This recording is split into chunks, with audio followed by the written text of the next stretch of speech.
Welcome back. This is the Daily Thunder podcast. I'm your host, Ryan Woods. I'm here tonight, as always, with Daily Thunder beat writer Brandon Rahbar. Brandon, how are you, man? I'm good, man. On my way home from the arena and enjoyed a game of basketball that happened.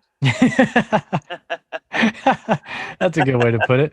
Oklahoma City loses 127-106 to the Mavericks. I should say the very, very, very, very short-handed youth movement Oklahoma City Thunder lose tonight to the Dallas Mavericks. The starting lineup tonight was Poku, Isaiah Roby, Moses Brown, Zvi Mihailuk, and Teo Maladon. Leading scorer was Poku. This was, I believe, his first game leading the team in scoring. And if you'd have told me at the beginning of the year he would lead the team in scoring for a game and score 21 in that game, I'd be very, very surprised. So good on him. He went 8 of 17 from the floor, 3 of 10 from three. Good job by him getting 10 threes up. Like at this point in the year, get him up. Get him up. As many shots as we can see from Poku. That's really what's going to help him develop.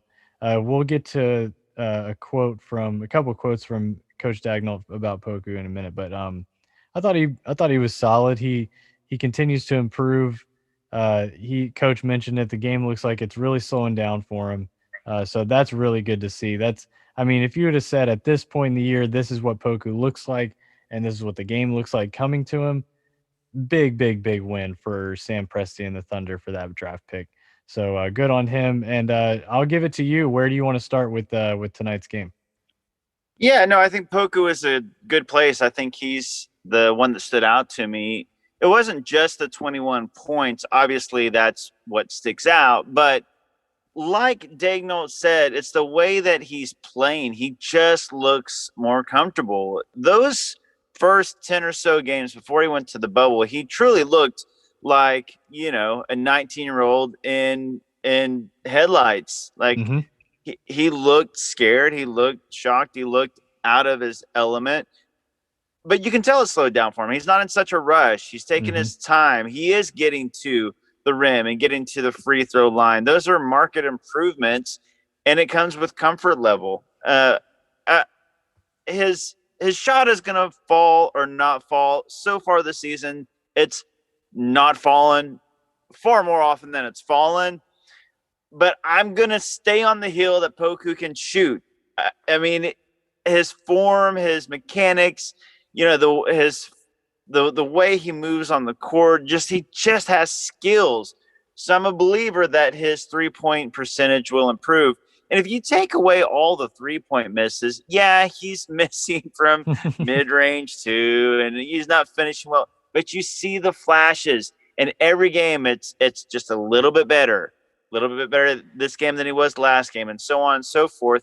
This is all just gravy right now because this is like a pre-rookie season. This is like preschool. He hasn't even started kindergarten yet because most of the guys in this rookie class are older than him. He's still younger than most of these guys. So we're truly seeing like a pre-K version of Poku. And I think with like another year of getting stronger, I think the stronger he gets, the better his shot is going to get. He's launching from a distance he's not accustomed to. Like the league he came from, the 3-point line is not where the NBA 3-point line is. He's hitting some shots that he's frankly for the first time in game that he's taking. So good on him. Honestly, like you're saying, those first 10 games, he looked like somebody that had won a raffle to get to play and to get to play some minutes in an NBA game. So good for him, getting better and better. Do you have that Dagnall quote pulled up, or I can get it? I just want to get to it before we move on from Poku. Yeah, no, I got it. In the Zoom media call, Dagnall said his pace these last 10 games or so has been much different. The game is slowing down for him. He's getting layups every game now. He's coming along. He's definitely progressing. That's evident. And it's true. I mean, all that is absolutely true. Uh, this is now he's had a 23-point game, a 21-point game. He can get rebounds. He can play make. You see his the way he can pass the ball and find guys. There's a lot of potential and promise. I guarantee you the Thunder don't have any regrets right now about taking this guy at number 17. Yeah. Yeah, there's guys like that went after him that so far look better, that were picked in the 20s, but it's not about who can be a good role player right now. It's about who can become like a home run hit, 3 years from now, 4 years from now, 5 years from now. And Poku's still that guy. Yeah.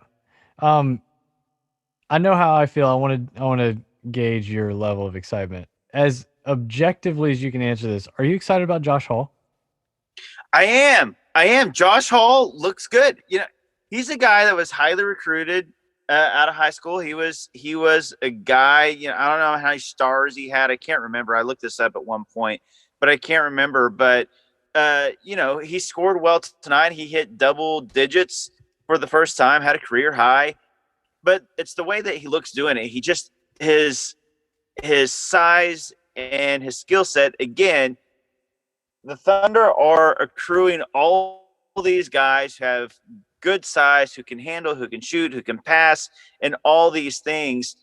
He's just another one of those incredibly young but high upside home run hits. I mean, and again, got him for nothing, undrafted, two-way player. If he doesn't pan out, that's fine. He might be another Deontay Burton or Terrence Ferguson. I feel bad about putting T. Ferg in the same category as Burton.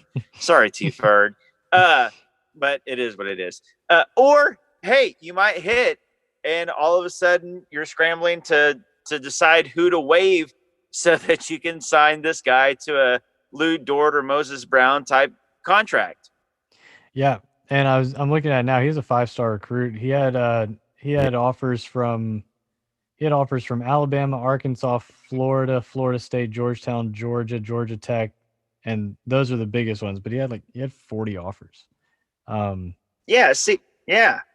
So yeah, I'm excited And about him. He looks like he just looks like he knows what he's doing out there. He's a big guy, and in a league where you can never have enough wings at that size, he's definitely going to be fun to get a pretty good look at over these last few weeks. yeah, absolutely. He's somebody that Thunder fans should be excited about. Like, there's certain guys that when they come in, I'm like, ooh, can't wait to see what they can do. Mhm. Poku every time is one of those guys. You kind of hope to see something from him.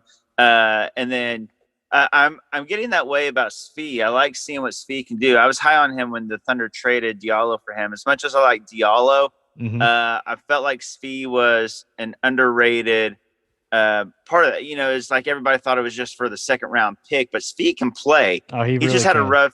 rough start to the season, but I mean the Pistons have been terrible. You can't really judge based on that. He was great last year. Anyways, Maladone, Jerome, the Thunder are full of guys because it's all young potential upside guys. Right. And Josh Hall is kind of like the newest toy. Him and Tony Bradley tonight. So it's fun to see what they can do, but especially in to have a guy that can be a wing that could possibly do what he does is fun to watch. Speaking of the Pistons, they got a win tonight. They beat the Yeah, Raptors. and I actually wanted the Raptors to win because I've conceded that the Thunder aren't going to pass the Pistons, but the Thunder need to pass the Raptors, leapfrog them so they can be in the top 5 or 6. And the Raptors, what are they doing? They have Kyle Lowry. They held on to him. I mean, I can't imagine they're just going to, poo-poo away a chance to send their GOAT player out on Yeah. a playoff, push. And they still got Siakam and Van Vliet and OG and Lowry, and they're losing to the Pistons. What's going on? And they Well, lost big. and our old friend, we were just talking about Hamidou Diallo, 19 points, 10 rebounds, 6 of 10 shooting, 1 of 2 from 3, 6 of 7 from the free throw line. He went to the free throw line 7 times, 10 boards, 2 of them offensive. He was a plus 17. That's a game high. Hopefully, here's what Sam Presti did. talk about 3D chess. He sent Hami to the Pistons because he knows that when you're a tanking team, the only way that you can win games, as he's learned, was just from high effort, high energy guys. He's like, all right, who am I going to send to one of these bottom feeders to get him some wins that they don't want? Hami, you're going to the Pistons. Get them some wins. Exactly. And the Thunder are going to pass them in the standings. The Thunder play the Pistons 2 times. I mean, there's an outside chance that as bad as they've been, if they get those 2 wins, the Pistons do, and if the Thunder just don't win anymore, maybe that could happen. So I'm just going to send the bat signal out now. Sam Presti, you are always more than welcome to come on this podcast, and we will ask you a leading question, a wink question about why you love to have Svi over Diallo right before those Pistons games. You can come in and lay some serious groundwork for a revenge game for Diallo. So anytime, standing invitation. And some more 3D chess. The Wizards, huge win tonight over the Indiana Pacers. And Russell Westbrook, oh my God. 35 points, 14 rebounds, 21 assists in a game that Bradley Beal did not play in. He goes 14 of 26 from the field, 4 of 6 from 3. And they beat the Pacers by 8? By 8. Like, unbelievable. It's the first time anyone's ever had that stat line since Basketball Reference has been keeping stats, 1983. Just amazing. It's so funny to me that so many people were saying that John Wall was better than Russell Westbrook and that the Rockets won the trade because not only did they get the pick, they got the better player.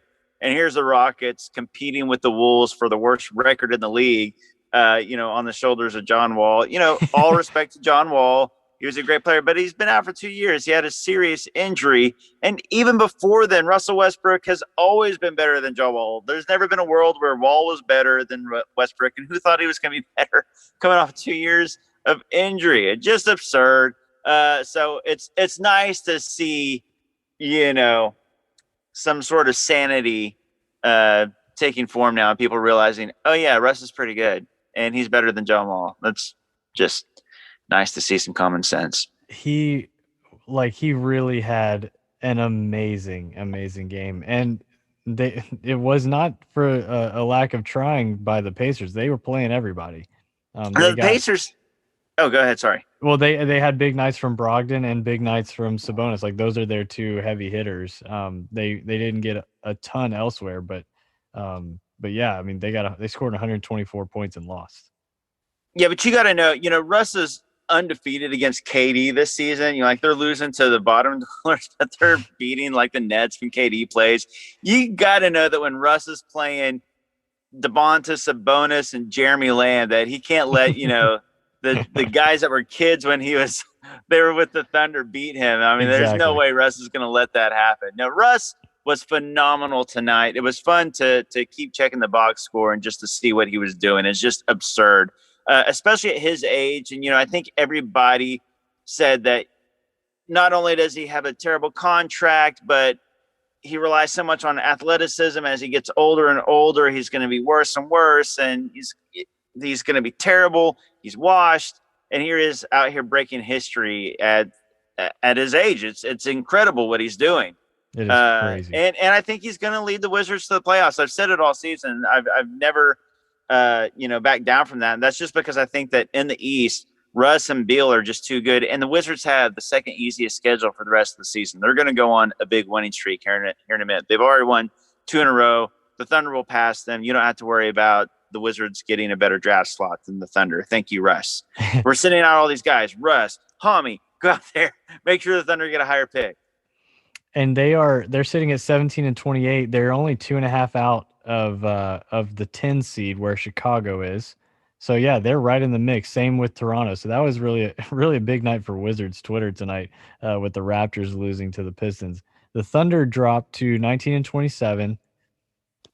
It's gonna be very, very close, But we're talking about the Cavaliers at 17, the Wizards at 17 wins, and the Raptors at 18 wins. Those are the three teams that anytime they can get a anytime they can get a win, it's just huge for Oklahoma City. Yeah, it's you really don't have to even worry about the Wolves, the Rockets, the Pistons, or the Magic. I mean, unless something crazy happens, it's just not going to happen. And honestly, I'm telling you, I'm pretty sure the Wizards are going to, to me, it's all about the Cavs and the Raptors. And I still got to believe that with all that talent on the Raptors, that they'll try, especially in the East, for the play-in, especially with the Bulls. They keep losing, so it's just there for the taking. Mm-hmm. And the Thunder play the Raptors on Wednesday night, and if the Raptors get that win, that'll be big as far as the swing for that goes. So I think it's going to come down to the Cavs and Thunder for the 5 and 6 spot. Hopefully the Thunder can leapfrog them. So Oklahoma City plays Toronto on Wednesday. That is, I mean, that's another big game, like you're saying. They host the Raptors, and we're talking about a game that could, we could be without. I'm assuming we're going to be without Shea, but then we'll see if Dort has cleared concussion protocols. Usually, that is more than just a one game deal, but we'll see. That's Ryan. Right, Lou Dort's not going to clear concussion protocols till May 15th. Well, you said it. You said it. Your words, not mine. I totally agree with you. I would be stunned if he plays in the next week or so, but but you never know. You never know. We'll just we'll leave it at it's a fluid situation. All right. We will wrap it there. Oklahoma City drops another one tonight. Team Tank is happy. We will be back Wednesday after the Raptors and Thunder game. Brandon, thanks a lot, man. Absolutely, Ryan. Have a good night, buddy. All right. Thanks for listening. This is the Daily Thunder Podcast.